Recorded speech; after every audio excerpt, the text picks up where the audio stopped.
All right, I'm live. Hello, everybody. Welcome to CONSERVATISH, episode 280.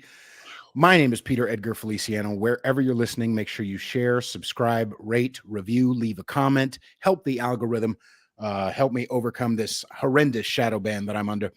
And the wonderful Rachel Maniscalco, aka Do Not Comply NYC, is our guest today. We've got a lot to talk about, and I thank you very much for joining me. Mainly, well, before we get into that, where can people find you? I'm on Instagram mostly. Do Not Comply NYC. I'm on Twitter, but I'm not really on Twitter. I set it up because of a specific comment that I had to do something, and it was really important, and I set it up, but I don't really use it. So Instagram is the most important place for me right now, and also Project Resist, which we're going to get into. But Project Resist, my card is actually on my Instagram page, and it is Rachel at projectresist.nyc. So that's my work email now, I guess you would say. All right, fantastic. Yeah, we've got a lot going on. Hello, Dead Jen Stoner. Good to see you, sir. So I just went actually live like 2 days ago, so I'm grateful to be back in the swing of things. And we've talked before, actually, just to let everybody know, I can't remember the exact episode, but I know that you were one of the only 2 episodes that I've ever had fully removed from YouTube. I had no idea. So congratulations. Out of 280 episodes, 2 were gone. One of them was me and my friend Mark Hughes, who was a comic. I can't remember the reason they gave. I think it was misinformation. For you and I, it was quote unquote misinformation for that episode. That's why it was removed. So I'd love to see. I'd love to know what. I mean, it was a long time ago, but I would love to know what they think we said that was not true, that did not come true. Right. Well, that's the thing, is that the science has changed now, right? So right. Now we're now ivermectin is okay. The now you have to get a booster every day, blah blah blah blah blah. They're up to the 10th one. Oh my God, congratulations to everybody getting your boosters. We talked about it a little bit on my last episode. I'm big on the white pill. Do you know the difference between the black pill and the white pill? Is this like Matrix stuff? I thought it was the red and the blue and the green. It is the red, right? It is the red and the blue. In anti-state, anti-authoritarian, libertarian, anarchist, conservative spheres, the white pill is, things are pretty bad, but eventually they'll get better. And the black pill is, things are so bad and they'll never get better. And blah, blah, blah, blah. And I did a whole episode, my last live stream, all about that. And kind of giving the black pilled people medicine. Mm-hmm. And one of the pieces of medicine is, if people weren't waking up, how come the booster numbers are so small? Mm-hmm. Mm-hmm. Right. I know. I agree with you. Yeah. Yeah, no, I agree with you. People do say that to me a lot. My family says, it's so bad. It's so bad. Everything is so bad. And I do have to have some optimism and say it is. I think it's, as bad as it's been, I don't know, since Civil War time, I don't know, but, or like World War II time, but I do believe that people are waking up, and I do believe that things just have to get better. I mean, there's no other choice, because I see, even with mainstream media, you see on Fox, no, not Fox, you see on CNN. What was it? It was some fairly liberal news program recently that is kind of dabbling in vaccine injury. Really? Yes, it's very slight. And of course they have to come and say, very few people, very few, very small percentage, but it's almost like they have no choice but to, it's too big of an elephant in the room. They have to address it. And they're going to address it in their way, right, but it's there now. That's interesting. Yeah. And when I find that even people, I won't talk about it too much, but, because I don't want to out this person, but a friend of mine, had a rare heart attack recently, after getting a booster, and it just, best I can do. Yes. I'm sorry? Why are they doing this? Why are they still doing this with the shots? Why? Right. Well, there's a lot of reasons. Thomas Hura says, what does he say? I'm getting 25 vaccines at this moment to troll y'all.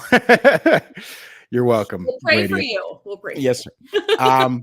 I think there are many reasons. I think one of the main reasons is that it's such a scary idea to look at how hard you were duped. And not just hard you were duped like, oh, I thought Bruce Willis was alive, Sixth Sense, whatever. Right. It's duped to the level of I may have harmed myself and or my family. Yeah. That's so heavy. That's so deep. And to ask somebody to be spiritually, mentally, emotionally, and physically ready to take a look at that reality is a lot. It's a lot. So I think probably people are quietly inside themselves going, I just got my booster and this is the 5th time I've gotten COVID. Like what's going on?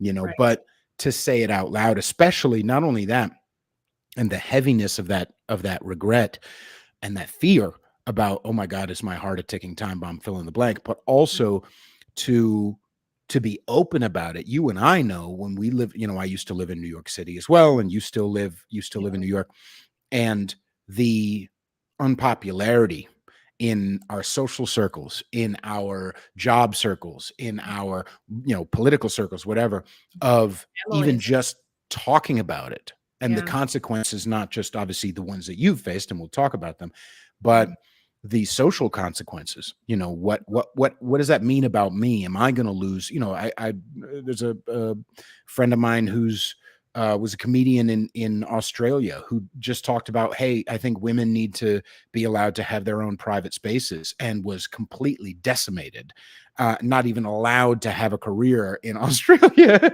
And so there are consequences, not just internal, spiritual, mental, emotional, to being open about, oh my God, I got duped, but also external as well. Yeah, I do think that you do run the risk of being ostracized. Of course, right? We all were. But courage is contagious. Yes. And there are people who believe the way that we do, and believe the truth, or are willing to be honest, and they're just waiting for someone to say it first. Right? Say it first that men cannot be women, right? Say it first because I want to say it, but I'm scared to say it. But if you say it, I will join you. And then someone else will join, and someone else will join. And then it becomes, we're not the fringe. We are the common sense party that says you can cut off body parts, but you're never going to be the opposite sex. Right. And I have no problem being ostracized. And maybe that's just, the person that I am. I am very fine having a small circle. I'm very fine having a few friends. I'm very fine with it just being me and my husband and our kids. And my parents are unvaccinated. They are, healthy. And I don't need the popularity. I don't need the big, social gathering, and everyone likes me and everyone's following me. And I don't care. I don't care. So at this point, whatever has been done to me, I'm going to say what I want. I'm going to always say what I want, because you've already taken away my career that I went to school for, that I busted my ass for, that I had a child and I went back because I had to finish my college classes a week after having her. And I would sit with her in, the sack on my chest, rocking her while writing school papers, and killed myself for a master's degree to be able to make top pay in the DOE. And that was, the rug was pulled out from under me. So after all of that, that was a really fearful moment, knowing that was going to happen. And I knew it was. But after that fear, after you get to the other side, it's like, what are you going to do to me? I'm still alive. I'm still here. I'm still making money. I'm always going to find a way to make money. You can't do anything. You can't silence me because there's no more fear. Right. And the people I've lost, they're gone. I'm not going to lose them anymore. They're gone. And some were friends and some were family. And a lot of them were acquaintances, by the way. Like my real friends, the real ones, even ones who were pro-man. Like I have a friend who, God bless his heart, during a few years ago, he was working for the ADL, you know what I mean? And yet we remained friends, missed the pro-censorship people, and yet we remain friends because we kept that other stuff separate, and we valued our connection so much. We loved each other, blah, blah, blah. The people who I lost from being truthful have been acquaintances or people who, have just decided they don't, they'd rather stay in the box, and that's okay. That's okay. We have to respect other people's decision to stay small if that's their decision, But and I applaud your tenacity and in having these friends that, you love them because of who they are. But if I had a friend who was fine with my podcast being taken down, or fine with me losing my job, or fine with me not being able to go into restaurants and movie theaters, right, I would not be able to, just on such a fundamental level, be friends with that person anymore. Sure. Yeah. That would be very hard for me. Right. Personally, as far as just that small example, I don't think he was ever involved in any of the heavy censorship, especially of my account and things like that. In fact, I think at one point he even looked into or I asked him, he offered to look into whether or not I was shadow banned. We never talked about it again. That's okay. But no, I mean, to remain conscious friends with people who I know personally disagree with me on lots of different things is a rubber band. It's a muscle. And so I flexed that muscle long enough over the years of living in the Bay Area and in New York that I can at least understand. Yeah. At the same time, yeah. Well, at the same time, living in New York during the mandates was a whole nother beast because, when I moved to Austin, July of 2022, after waiting for New York to pull its head out of its ass, I immediately felt an energetic lift. I immediately felt not just, oh, no one cares what I think or do or feel or vote. Like no one cares. Right. It's actually no one cares. And because I realized an extent in the mandates was, I believe, a symptom of the disease, not the actual disease. What the mandates were was people realizing, oh, they're the others, and now we get to actually shun them. Now we get to actually punish them. Now we get to actually force them, quote unquote, to get in line, coerce them to get in line, shame them. It's fun to bully people. That's human nature. Yeah. And now we get to do it and feel like we're good people for doing it. Yes. Yeah. It was more than one. Yeah. It was that feeling of bullying and power. And then it was the feeling of, the pat on the back from the rest of society, like, oh, you're doing such a great job. And, those people they're grandma killers and you're really sticking up for those grandmas, Right. Yeah. Horrendous. Thank you to Anger is a Gift. It says fear of a Terminator mommy planet. I think she said $2. So yes, Terminator mommies. So let's talk a little bit about that. Let's go through a little bit of, because there's a lot I want to talk about, and I know we only have you for a little while, but mainly, obviously there's lawfare that we can get into. I really want to get into the Project Resistance.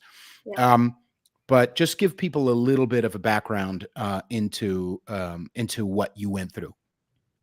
So I worked for the Department of Education in New York City as a special education teacher for 10 years, roughly 10 years. A lot of my life went into that job. So I started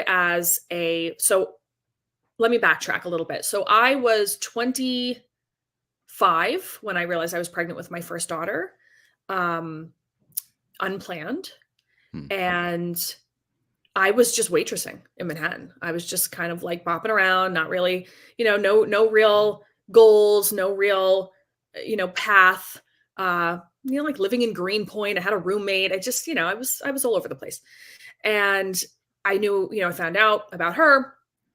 And I said, oh my God, like, I really need to get my shit together. Like, I need to go back to school. I need to find a career. I need to get health insurance. I need to do things that will set me up to be, a mom. And teaching is it's a great profession for mothers. It really is. And I love doing it. It's not that I just settled for teaching. I really do love it. So I went to school the entire time I was pregnant. I had her in August of 2011. I went back a week later because classes started and I needed to be there and I needed to finish on time. And while I was doing that, I was student teaching. I had been hired as a permanent sub. So I did have a job every day to go to, which was wonderful. And then when she was about 1, maybe she was a little less than 1. I was appointed. So when you're appointed as a DOE teacher, you have a permanent position with benefits, which is great. So I started teaching 7th and 8th grade English. I have my special ed license as well. So I did all of it. I did 100 students a year, all of the English program, all of the special ed kids, all of the IEPs. It was taxing. And that is kind of being just thrown into the fire as a brand new teacher. And it was a lot. I found my legs. I found my bearing. It takes a couple of years to feel like you're really good at your job when you're teaching, because you just need to figure it out. You need to figure out lesson plans and IEPs and timing and controlling a class. Class sizes are huge. My first class was 38 kids in one class, and I had 4 of those. And it was your first? My first year. I mean, I knew I had to get to the other side, because I'm not going to quit, right? You spend all of this time and money to get the degrees and to get the licensure, and you have to do it. So then finally I get to a point where I'm like, okay, I'm in for a decade, right? I'm vested. I'm tenured. I'm really good at my job. And then I had my second daughter. So I got married in 2020, a month before the world shut down. My second daughter is 10 years younger than my first, and she is the only child I have with my husband. My first is from a different relationship, a very amicable relationship. We're like one big family, which is lovely.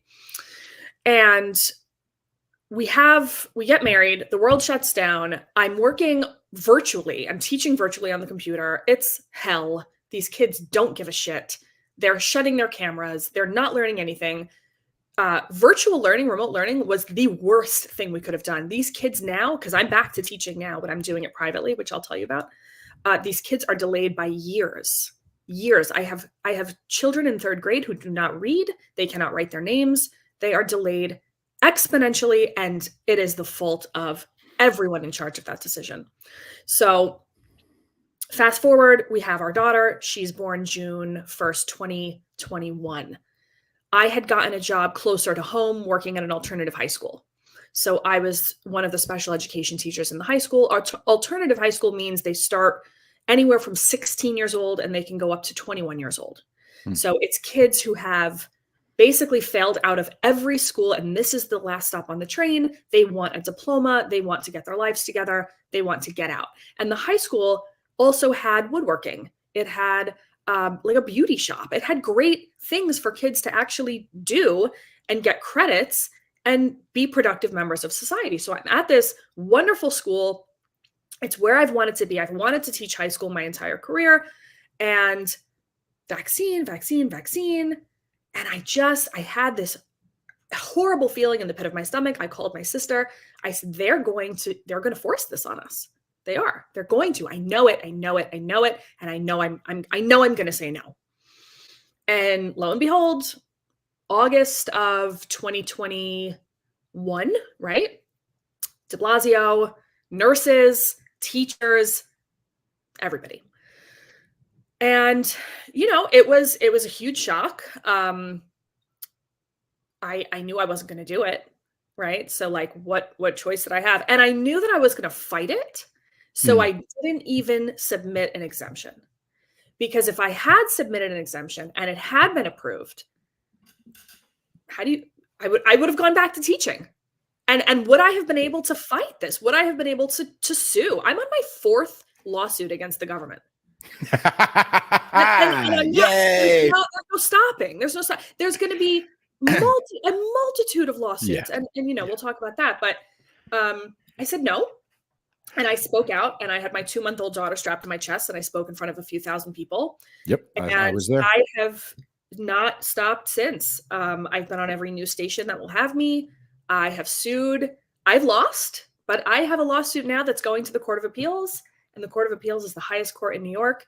And oral arguments should be in May because the Department of Education keeps asking for more time. Why do you need more time? You fired thousands of tenured teachers against New York state law. There was no due process. There is nothing they can say.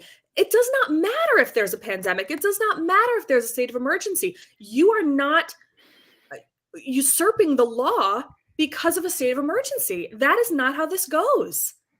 And so I got an email that I was fired, finally. And ever since, I have been working for a private agency doing special education services in private schools, which is a wonderful gig. I love the kids. I love the school. It's a Muslim school, which oddly enough, their values align more with my values than the public school did. And,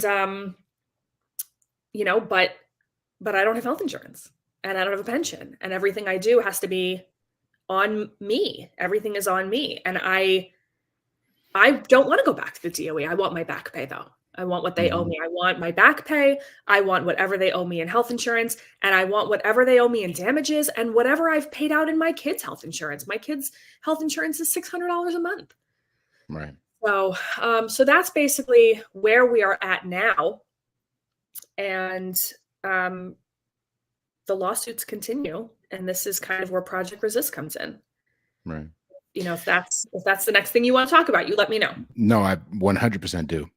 5,000-foot cultural view. There is, it's similar. So not taking the exemption, is a big deal. Right. Because it's similar to, it's not the same, but it's similar to getting a fake vaccine card. Which I also would never do. Right. Because what you're saying is, okay, what you're doing is okay. Right. But it doesn't apply to me. Right. Right. But the thing is that it doesn't apply to anybody, because what they're doing is not okay. Right. That's exactly what I said. I said, I'm not doing this. I'm not going to pretend to do it. I'm not going to fake it. And I'm not going to beg them to let me off the hook. Right. No. No is a complete sentence. It's no now. It's going to be no for the 10th booster. It's always going to be no. And it's going to be no from here on out. Right. For a flu shot, for a mask, for everything. It's no. Well, and this is part of it too, because what people don't understand when in the grand scheme of things, and I talked about this a couple episodes ago, what's the analogy? Whack-a-mole. Okay. So Waco, that was whack-a-mole. Ruby Ridge, that was whack-a-mole. These little exemptions, that was whack-a-mole. What do I mean? They don't have the capacity to handle our numbers and our strength and our spirit, right? America, period. Right. There's 331 million of us. There's only 759,000 cops there in the whole country. There's only 1.2 million armed services, and most of the people on those two teams are on our side intellectually. So let's just put that aside. But so what they need to do in order to have muscle is threat.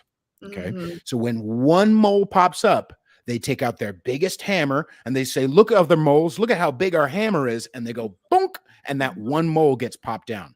But if all of us, or even not even all of us, just a grip, if a grip of us where it's too much for their big hammer, they have to just kind of sit back. Right. An example of this was in the GDR, the German Democratic Republic, the East Berlin, blah, blah, blah, blah. The way that ended was peaceful protest. Sure, there were some rocky ones earlier in the decade, but around 90, 91, whatever, the peaceful protest got so big, it was literally 1 million people surrounding their main headquarters in the GDR.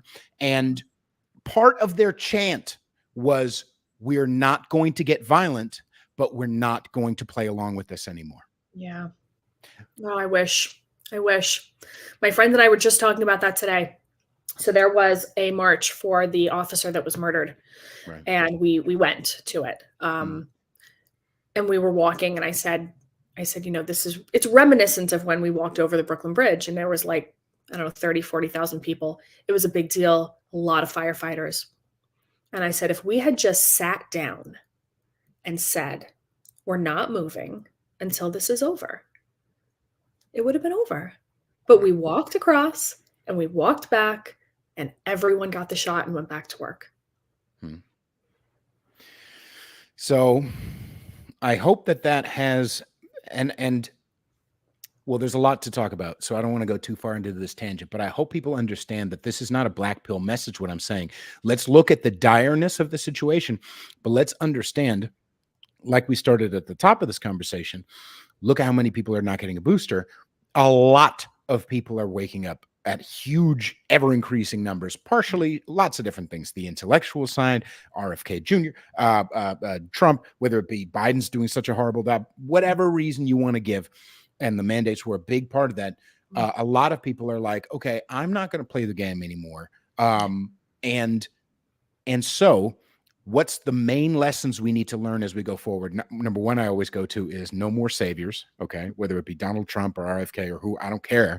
No more saviors. You're your own savior. And number two, the odds are not insurmountable if we just actually stand up. And I hope enough people have learned that lesson through the mandates, through the shots, through the masks, through all that stuff, you know? It's like, did you watch the Brett Weinstein Tucker Carlson interview? Parts of it. Watch the very end.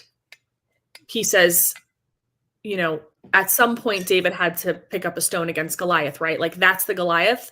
Right. But I really like our odds because because this is David and Goliath. Right.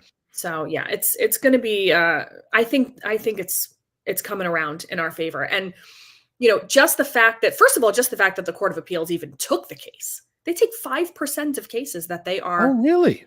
5%. So think about that. If 100 people appeal to the Court of Appeals, they take 5.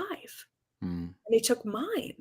And mine's an individual case. It's just me. Oh, it's not multiple teachers. Not class action. My attorney is Jimmy Wagner. He has 8 of these. Me and I think it's me and 7 other people. I think 7 other women. I don't know if there's men. Maybe 8 other women. All individual cases, all based on due process, all tenured teachers. And he said, if we win, if and when we win, right? I like to put that in the universe. When we win, yes, we do. He's going to take every tenured teacher's case on contingency. I haven't paid this man $1 in years. He's one of us, hardcore. And this is why when he approached me about Project Resist, he said, Rachel, I have this idea. I really want to get you on board. You have a little bit of a following. It's not huge. That 17,000. And honestly, who even sees my stories? Maybe 300 people. But I really want you to be involved, and I want you to be one of the petitioners. And let's start bringing the fight to them. That's the idea. So it's for anyone listening, whoever wants to check it out, donate or not.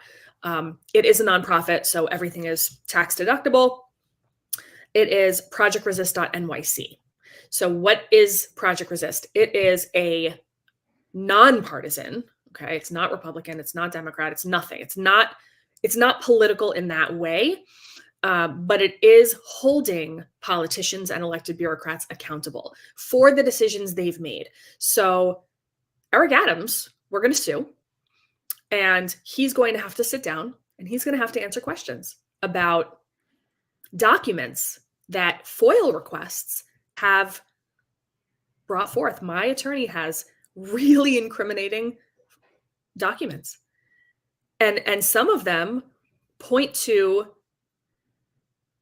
the vaccine adverse reactions and those reactions being suppressed.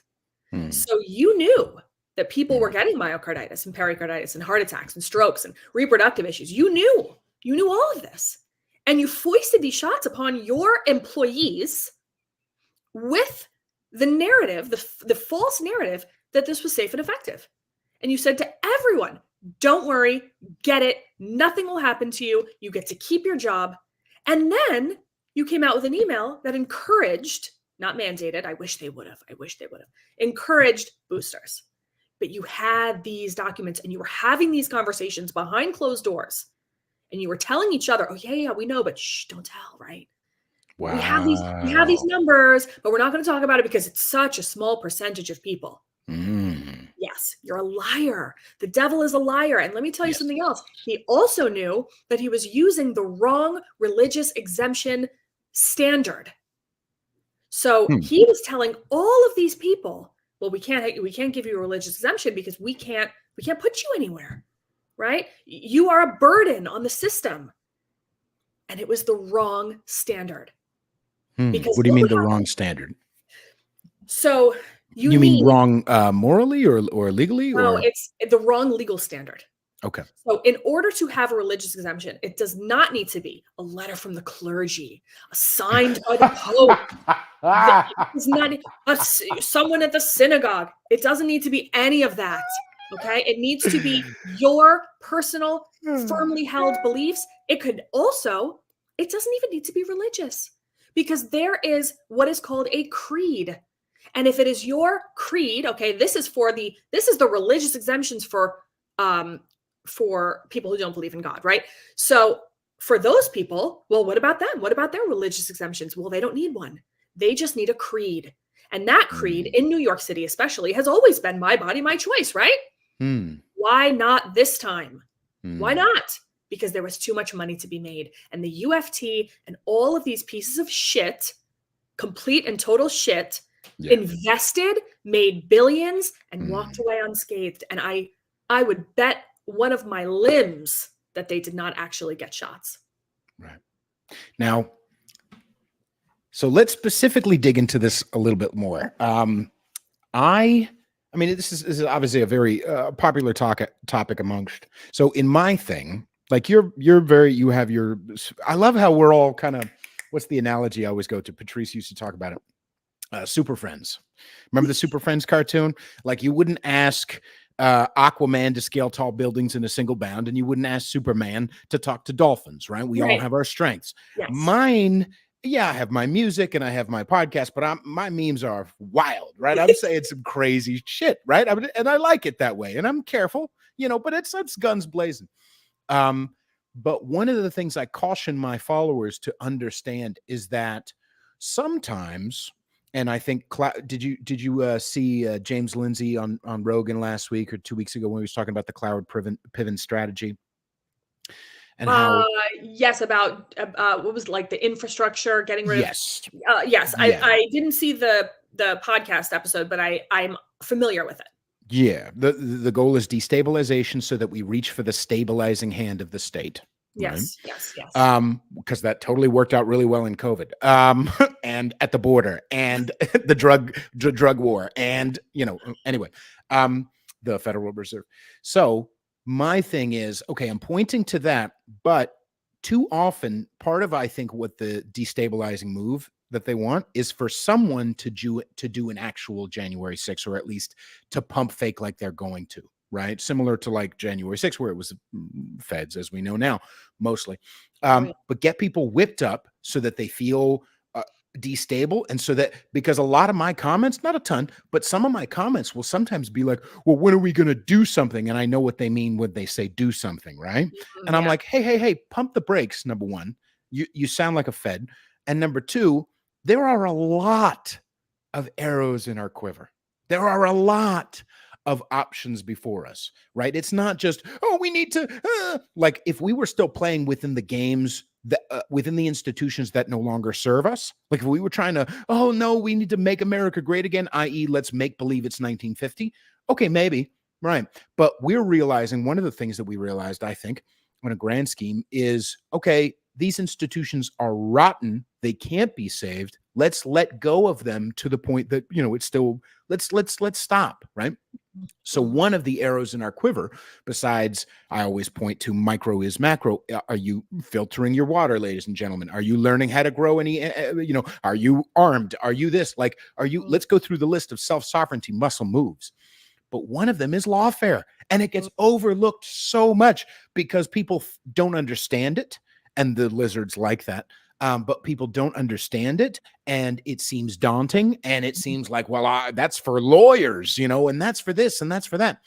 So can you please talk to a little bit? I know you said a little bit. You said, hi, Star. Star says hello. Brendan says, I'm unvaxxed, unbossed, and untamed. Hello, sir. Welcome.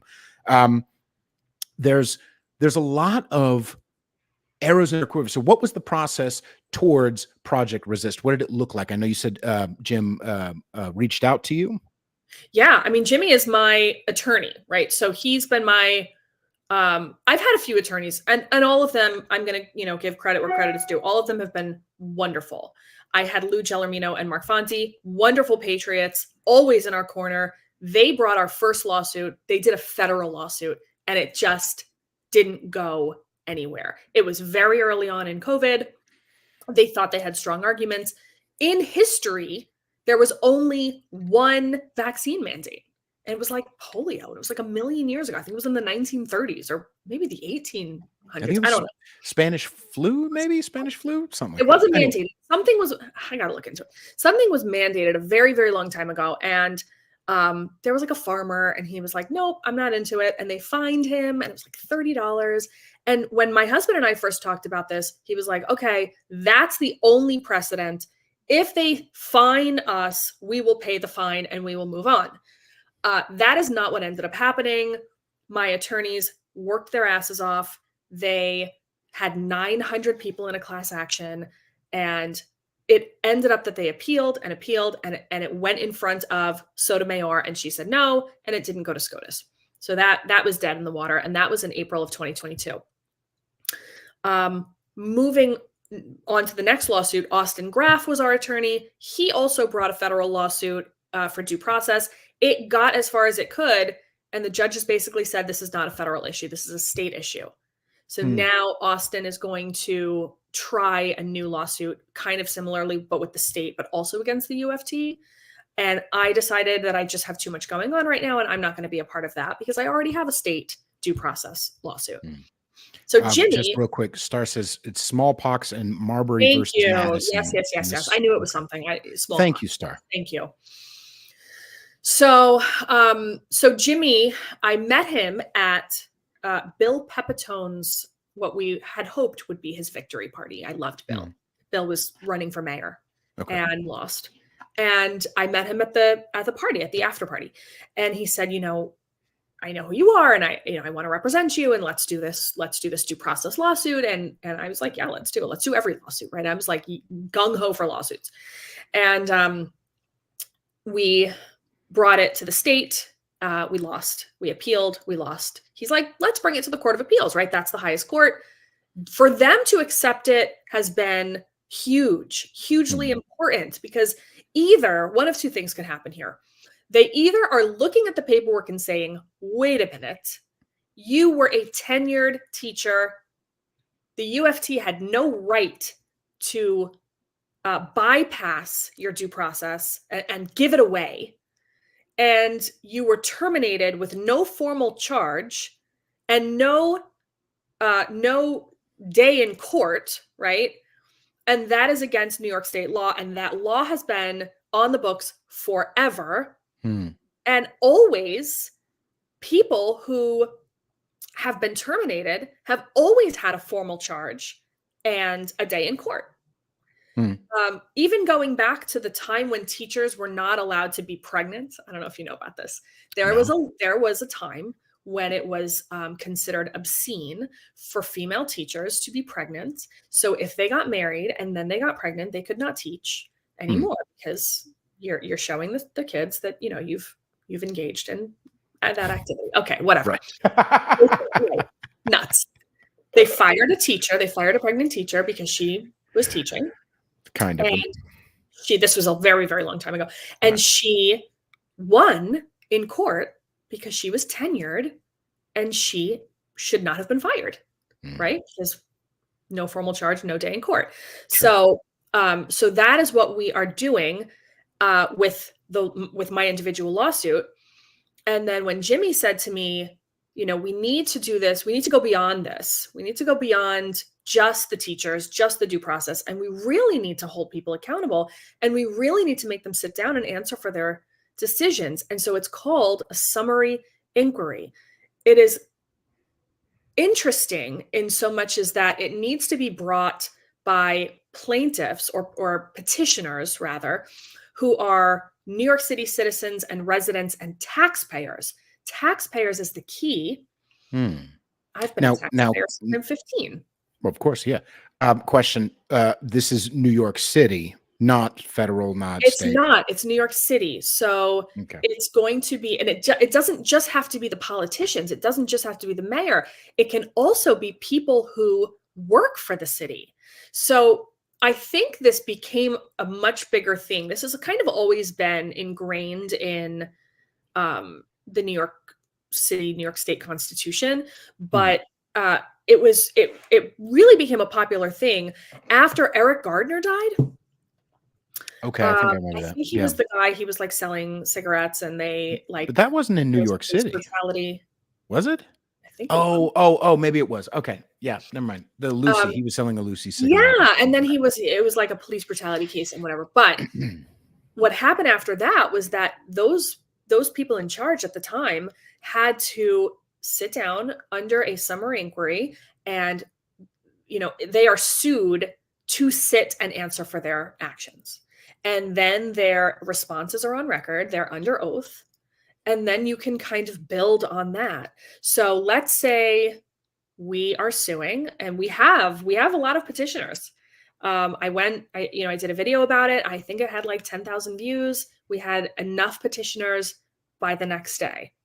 And because people are really on both sides of the aisle. This is not a Democrat versus Republican. This is, if you live here and you don't like what's going on, get involved. And this is a way to get involved. Get your name out there. Arrows in the quiver, kids. Yes. Arrows in the quiver. Stop being quiet and waiting for like, oh, I need to get chickens and guns. Like, yes, get chickens and guns. Yes, but you don't need to wait for them to knock your door down. There are many options. Sorry, continue. No, it's fine. This is, it doesn't matter what you are, what you identify in your political, schematics, whatever. It's I don't like what's happening. I don't like what this mayor is doing. I don't like the fact that religious exemptions were given to only the higher ups. The higher ups. I mean, if you think about it, it was like, oh, are you a sanitation boss? Here you go. Oh, you're a principal of a school? Here, because it was everyone else at the bottom who were replaceable, and they got away with firing people who had, for teachers, it was tenure, but for sanitation, for cops, for firemen, it was stability. It was that, that union protection that they should never have been fired in the first place. And they completely circumvented the law and walked away from it. And at the same time, gave exemptions to the rich and the famous and the sports guys and the concert, and the singers and the performers and whatever, and all of the, was it like strippers? I don't even remember. But, it was like everybody who was entertainment. Sure, go ahead, play basketball, give a concert. Oh, you don't live in New York? Oh, Taylor Swift? Oh, come on. Yeah, no problem. No exemption, no vaccine or exemption necessary. And it was complete and utter discrimination. Right. So it's going to be that. It's going to be exemptions. It's going to be closing schools. It's going to be mandates. It's going to be everything that they have done. We want to get them sitting, answering on the record under oath, and then see where that goes. Beautiful. And I guarantee the people who have done the overstepped the way that they've overstepped, 99% of them have no idea that this process is even on the table in the New York City books. Soon. They're going to know. We're filing everything real soon. We're putting out a press release. I have a lot of, not friends, I would say maybe people I know, acquaintances, whatever, in media, and I'm ready. I'm ready for it. I'll go on every station that'll have me, and I'm going to be reaching out to all of my media contacts, and I'm going to be putting it out there. And Jimmy says, this is not about money. I'm, media director. It's not a paid position. I'm not getting money for this. There's no salary here. And if down the line it becomes a lucrative nonprofit, wonderful. I'll take enough money to pay my health insurance. Great. But in the meantime, I want nothing. What I want is to see these disgusting, just corrupt. I have a lot of choice words here. I'm going to watch my mouth. Losers to just sit down and answer the questions. And I want to sit there and I want to look at them dead in the face. I want them to answer specifically because, the exemptions, like you said, whatever. But I want to know why you forced people to put this poison in their bodies when you knew that people were having adverse reactions to it. You freaking knew it. And you have to look yourself in the mirror every day and you have to go to bed every night knowing that you knew that it was harmful and you pushed it on them. Pregnant women, you pushed it on them knowing it was causing miscarriages. So, and this is another thing because, so one of the arrows in the quiver that I like to go to is knowing history and therefore knowing human nature. Right. I do genuinely believe, and I could be wrong, but I do genuinely believe that up at the very tippity top, yes, there's satanic oligarchs. Yep. Oh, yeah. They serve Satan. Absolutely. Or, with their version of it or whatever the hell. But for the most part, the useful bureaucrat, a lot of it is greed too. It's not just serving. A lot of it is greed. Right. But also a lot of it is just bureaucratic power, right? Yeah. Patrice O'Neill used to talk about like when he would get pulled over by a humongous statey, with the crew cut and the this and the that, he'd get let off a lot more frequently than if he had a short guy who pulled him over or a woman pulled him, because it feels right. You feel you don't have the power, so you take the power wherever you can. These bureaucrats, it's always it's a joke among the meme village where all the health officers across all these countries are really unhealthy, right? It's the same thing, same axiom.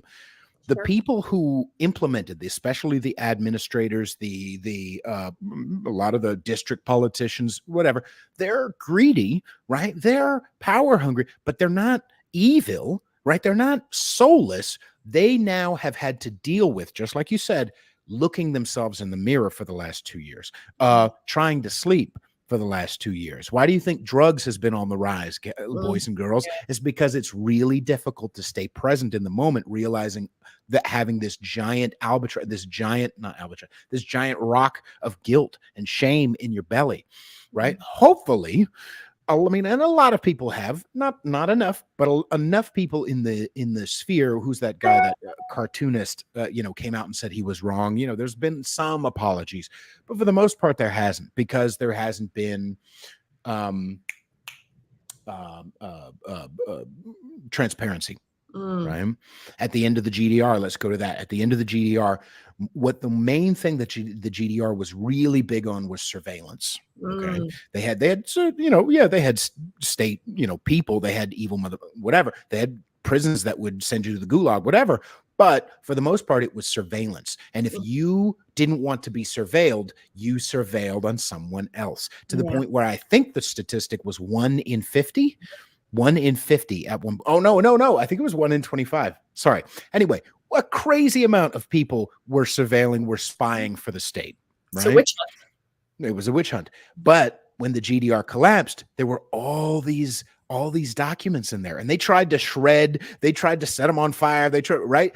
But when the doors were finally opened and the people went in, those million people, and they finally they saw, wait, my cousin was spying on me. Wait, my mom told the state about where I went. Wait, my husband, who I've been married to, like told people where, oh my God, the sinking feeling. And I'm telling you, that's essentially what we're going through now, right? Where the people who have been dealing with the guilt of allowing, and by the way, not just enforcing the mandates, but allowing it. By the way, if you had a vax card and you were against mandates, you're my enemy too. Unless you come to the front and say, I'm sorry, I was wrong, you're part of the problem too. So don't think you got away with it just because I want to go to Taco Bell. Fuck you. Right. Anyway, sorry. I just needed to get that out. Get it out. Oh, my favorite band is in town. Suck a dick. Okay. Sorry. Yeah. I tried to keep the cussing down to a minute, but I'm just saying there's these people, there's a giant spiritual cleanse going on. And if you want to get clean, get clean. There's options for it, but all will come out in the wash. I don't see Eric Adams doing any of that. This guy still stands around and says, "Oh, aren't you happy? I'm your mayor and I'm doing something great." Right. No, that is his MO. And he is so conceited and inflated. Yeah. And I will cherish the day when I get to have a few minutes of listening to him answer questions in a courtroom. That will be the highlight of my life. Beautiful. Wonderful. Yeah, and we'll start wrapping up. But I mean, like, you can tell, I don't know if you can tell about this guy.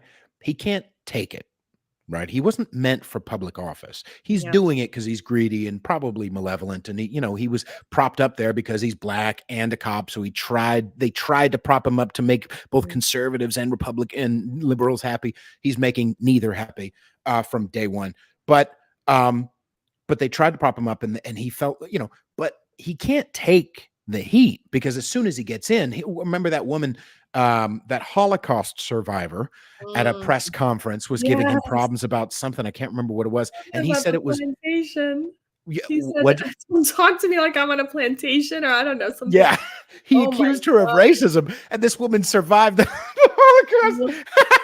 And he's so out of touch. He's grasping for straws that normally used to work, that would have worked in 2019 because black is good. Cop is good. Now we've evolved past that. And he's still trying to reach for those old straws. And the bottom is falling out. Mm-hmm. And don't get it twisted. Those who are going to watch this, who may be thinking about a life in public service, the bottom is falling out for everyone. It's not just going to be, this is what so proud of so many people who are like, okay, P. Diddy, what's P. Diddy a distraction from? I'm like, yay, good job, everybody.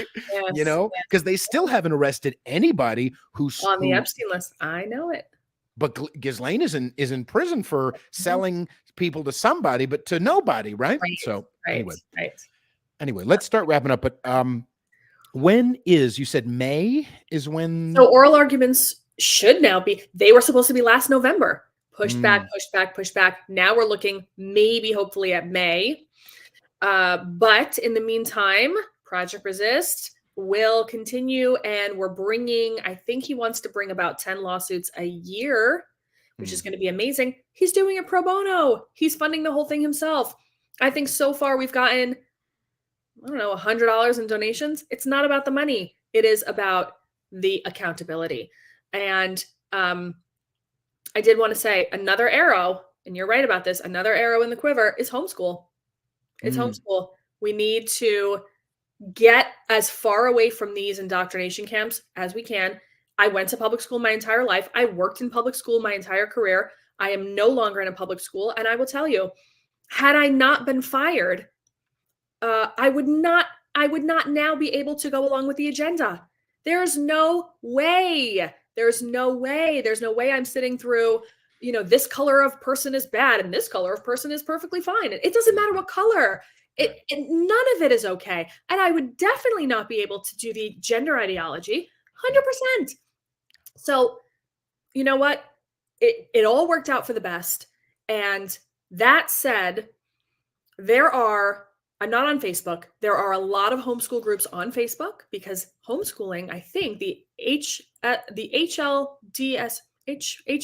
I don't know. It's the homeschooling, like the organization that helps, and they have legal advice and things like that. But HSLDA, I think that's it, hslda.org. They said that I think homeschooling is up like 500% around the country. And a huge portion of that is in New York. Because why? People are tired.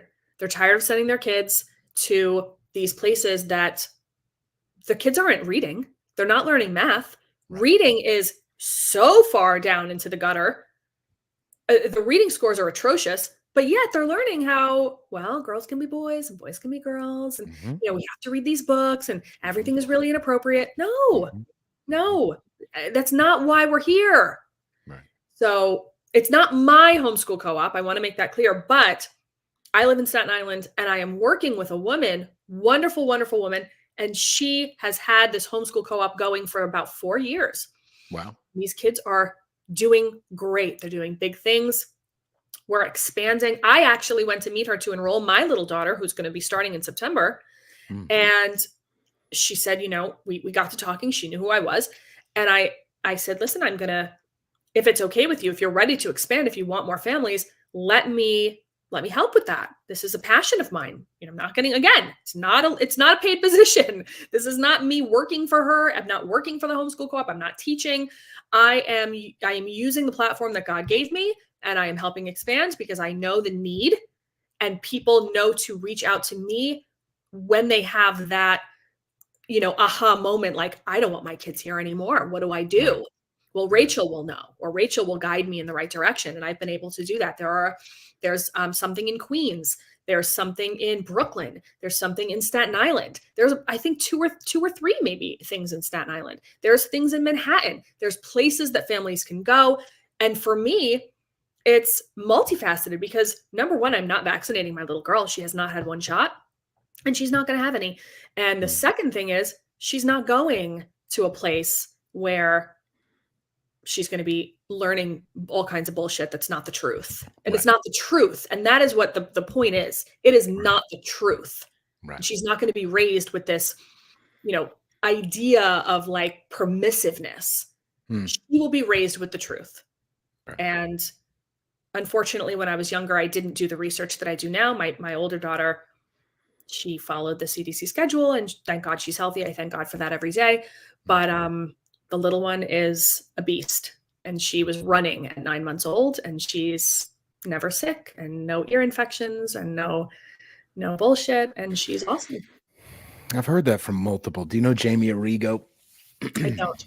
Okay. But she talked about that as well, the difference between her two children. And, we're all doing the best we can, but that's an example to tie into why people are unwilling to, see sometimes and speak up and stop getting boosters and things like that, is because it's a heavy thing. And it sounds like you have come to peace with that. You know what I mean? And you thank God that she's healthy and, fill in the blank. And that's the move, is to take a look at the dark and allow it and bring God with you. You know what I mean? And just jump in. It's not as scary as we think, I don't know. And it's, people are, I don't want to tell, I don't want to tell my family about our choices. And I don't want to be, public about what I do. And everything has to be, so hush hush. And own it. Own your decisions. You are the parent. You are the mother. You are in charge.